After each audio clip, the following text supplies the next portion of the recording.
সকাল হতেই সানাইয়ের আওয়াজ শুনে বাইরে বেরিয়ে দেখি পাশের বাড়ির ভাই দাঁড়িয়ে আছে, ওর আজ বিয়ে, তাই জল সাজতে যাবে বলে। আমরাও একটুখানি দেখে টেখে নিয়ে ভেতরে চলে এলাম, আর আমি বসে পড়লাম কাজে, আর ম্যাডাম বসিয়ে দিল রান্না, মাছের ঝোল হবে। খেয়ে দিয়ে এবার দোকানের জন্য বেরোচ্ছি, কিন্তু স্কুটি চালানো তো আমার বন্ধ, তাই ওর জন্য ওটাকে বার করে দিয়ে আমি এবার বেরোলাম দোকানের জন্য। আমাকে বিদায় করে দিয়ে ম্যাডাম এবার বেরোচ্ছে অফিসে, আর কুটুস চলে এসছে তাকে আবার টাটা বলতে।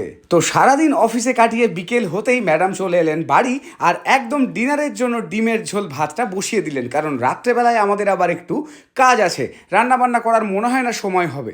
তো আলু পটল দিয়ে ডিমের ঝোল মোটামুটি হয়েছিল খেতে। যদিও এই রিভিউটা শুনলে আমি কতক্ষণ ঠিক থাকবো তা জানি না। তো যাই হোক, তারপর সন্ধে হতেই আমাদের গেস্টরা চলে এলেন, আর শুরু হয়ে গেল বডি চেক আপ, আর তার সাথে অ্যাফ্রেশ পার্টি। তারপর তিনজনা মিলে বেরিয়ে পড়লাম টুকটুকে করে একটু নিজেদের কাজে।